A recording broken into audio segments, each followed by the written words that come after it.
It began with a spilled drink, cola splashing across the diner floor like dark ink on a clean page. Not an accident, a challenge, a cruel little spark in a place that had always felt safe. For the two cocky boys in damp jackets, it was entertainment. For Emily, the quiet waitress with tired eyes and hands that never stopped working, it was another night of swallowing fear just to keep her job. But they didn't know, none of them did, that fate was already moving through the storm outside, wearing combat boots and carrying the kind of calm only war can teach.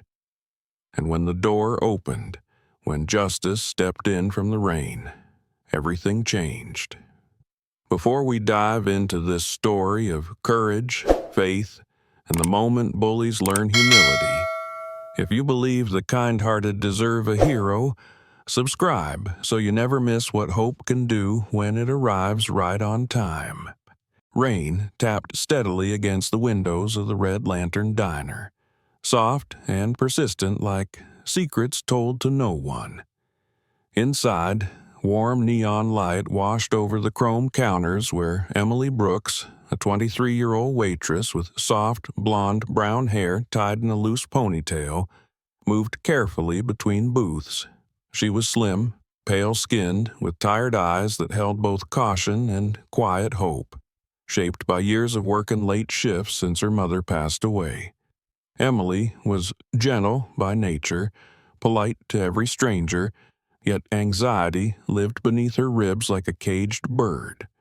Worried about rent, worried about being small in a loud world. She greeted customers with a shy smile, clutching her worn order pad as if it kept her steady. In the corner sat Mrs. Avery, a gray-haired widow in her late 60s, kind but easily startled, sipping decaf coffee while knitting a scarf. Two truck drivers, broad-shouldered and weary from the road, munched silently at their meals. Though the diner looked ordinary, Emily sensed something restless in the air. Maybe the storm outside, maybe her own longing for a life where she wasn't invisible and afraid. She didn't yet know this night would break her world before rebuilding it. The bell above the diner door chimed, cutting through the hum of rain and silverware. Cole Harper, 21, tall with a varsity-strong build, sandy hair gelled back carelessly, strode in with laughter too loud for the quiet room. His jaw was sharp, a faint scar across his chin from a drunken bar fight last spring, something that made him believe pain was proof of toughness. Beside him followed Mason Clark, same age, leaner with dark, messy hair, freckles across a smug grin, wearing a leather jacket despite the storm outside. Mason always copied Cole's lead, craving approval he never received from a distant father. They smelled faintly of beer and cheap cologne. Emily stiffened the second she saw them. She remembered the night they mocked another waitress until she quit. Cole dropped into a booth like he owned it, drumming fingers on the table. "Evening, sweetheart," he said to Emily, voice honeyed yet sour beneath. Mason kicked his feet onto the opposite seat, smirking when Emily hesitated. Fear prickled her skin, but duty pulled her forward. She steadied her breathing, pen trembling slightly as she approached to take their order, unaware this moment was the first crack before everything fell apart. Emily stood by the booth, pen poised through her hand, trembled faintly.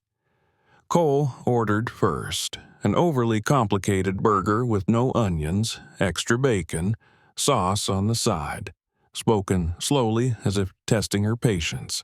Mason followed, changing his mind twice just to watch her rewrite the ticket. The truck drivers exchanged uneasy glances but kept eating, unwilling to get involved. When Emily turned to leave, Cole accidentally tipped his glass, sending cola spilling across the floor. The glass shattered, brown liquid pooling toward her shoes.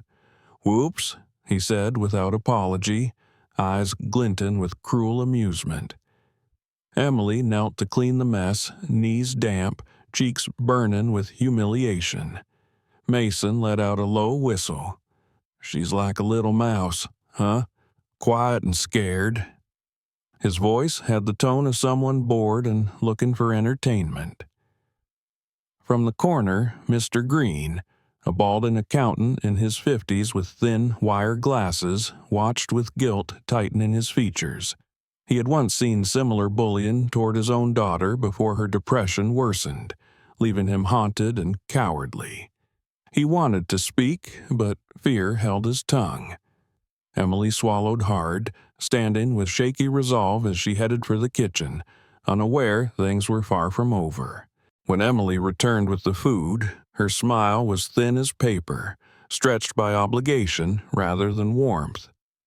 Cole took one slow bite of his burger, then spat it onto the plate with exaggerated disgust. "Cold," he announced, voice booming as if the diner belonged to him. Mason shoved his own plate forward, claiming his fries were soggy. Emily apologized, offering to remake the meals, but Cole grabbed her wrist suddenly, fingers digging into her skin. His touch was hot, possessive. Emily froze, heart pounding like trapped wings in her chest. A faint tremor ran through her shoulders as she whispered, "Please, let go." Mason chuckled, tapping metal fork against ceramic for tension. At a nearby booth, Helen Morris, a middle-aged teacher with curly auburn hair and soft motherly eyes, stiffened. She had spent years stopping classroom bullies, but adulthood had taught her people seldom intervene. Now, guilt filled her throat like stones. Cole stood, towering, smug grin widening, and raised his hand as if about to strike. The diner fell into dead silence, rain outside suddenly distant.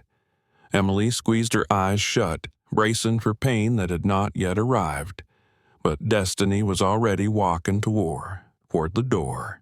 Cole's hand hovered midair, palm poised to strike when the bell above the door chimed. Soft, ordinary, yet it split the moment like thunder. Heads turned. A tall figure stood framed by rain-smeared glass. Ryan Brooks, 28, Emily's older brother, entered with calm gravity. He wore a dark marine jacket, rain dripping from broad shoulders, his short, cropped brown hair slick against his temples. Ryan's face was rugged, jaw squared with subtle stubble, and his pale blue eyes, steady, disciplined, the eyes of someone who'd seen war, swept the room. He noticed Emily first, small, frightened, wrist still trapped in Cole's grip. Something inside him ignited. He didn't raise his voice, yet there was room felt his presence like pressure in the air. "Let her go," he said, voice low, controlled, sharpened by years of command. Cole faltered, smirk cracking with uncertainty. Ryan stepped closer in slow, deliberate steps, like a soldier crossing a field he'd memorized, fearless. Mason rose, defensive yet shaky, trying to appear tough, but sweat beaded at his brow. Ryan stopped within arm's reach. "I'm going to say it once," he murmured. "Release my sister." Cole scoffed, but everyone saw the tremor in his fingers. Still, arrogance pushed him forward. He shoved Emily aside. She stumbled, but Ryan caught her before she hit the counter. In one controlled movement, he positioned Emily behind him, shielding her with instinctive protectiveness. Mrs. Avery clasped her hands in relief. Mr. Green found his courage stirring. Helen's breath shattered into hope. Cole lunged, reckless. Ryan moved first. No brawl, no mess, just precision. He sidestepped, seized Cole's wrist, twisted sharply but not maliciously, forcing him to his knees. Mason swung wildly. Ryan deflected with a forearm, grabbed Mason's shoulder, and pinned him to the table, face down, firm but not brutal. "You're done." Ryan said evenly. His restraint was striking. Not revenge, but boundary. Emily watched, trembling from fear melting into awe, eyes shining with the memory of the big brother who once carried her on his shoulders through summer carnivals. Mr. Green finally stood, voice shaky but brave. "It's enough. She's had enough." Helen rose too. "We saw everything. We'll testify." The truck drivers nodded, stepping forward like quiet mountains. Emily covered her mouth, tears falling in silent gratitude. Outside, red-blue sirens flashed through the rain-streaked windows. Deputy Mark Walker, early 30s, lean with short ginger beard and a calm temperament, hurried in with rain-soaked uniform. He approached cautiously, assessing the scene. "Stand down," he ordered automatically, hand near his holster. Emily found her voice. "They attacked me," she whispered, displaying the red mark on her wrist. Helen supported her statement, followed by Mr. Green and others, voices weaving truth into strength. Ryan released the two bullies without excessive force. Cole and Mason slumped, raging, turned small. Mark's eyes softened. "All right," he said. "You two are coming with me." Handcuffs clicked, not loudly, but with justice. Emily watched as Cole's earlier boldness drained like color rinsed from a photograph. Mason's eyes hollow with regret. Rain eased outside as if the sky exhaled. With the trouble gone, the diner softened into warmth again. Mrs. Avery stood and hugged Emily gently, smelling faintly of lavender. Ryan placed a steady hand on Emily's shoulder. "You okay, Em?" he asked. She nodded, voice cracked but hopeful. "I am now." Mark took statements. Witnesses signed willingly. Before leaving, he clapped Ryan's shoulder. "Good timing," he murmured sincerely. Later, when lights dimmed and customers departed calmer than they arrived, Emily and Ryan sat together in the booth near the window. Rain slid softly outside like a curtain closing on chaos. Emily's voice was small but growing stronger. "Thank you for coming." Ryan smiled, a real, soft smile she hadn't seen in years. "I should have been here sooner." She shook her head. "You came exactly when I needed you." They left together under a clearing sky, sharing an umbrella too small, laughing when wind pushed them close. Emily felt lighter, as if courage finally belonged to her. Ryan promised to stay the rest of his leave, help fix her apartment, maybe visit the lighthouse festival she loved as a child. Hope followed them into the night. At Redwood Hills, people would tell this story, not for violence, but for the moment a girl who thought she was alone discovered she wasn't, and never had been. Sometimes miracles don't descend with lightning or trumpets. Sometimes they arrive quietly, through a brother walking through a diner door at the right moment, through strangers finding courage to speak, through one frightened girl discovering she is braver than she ever knew. Perhaps that's how God works in everyday life. Not always with grand signs, but through people He places beside us, through love that arrives exactly when darkness tries to swallow the light. If this story touched your heart, share it with someone who may need a reminder that they are not alone. Leave a comment about a moment when kindness saved someone you know.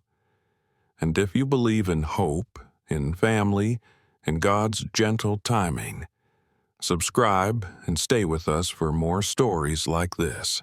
May the Lord watch over you, protect your home, and bring you strength when you feel small. God bless you, and may His grace follow you into every tomorrow.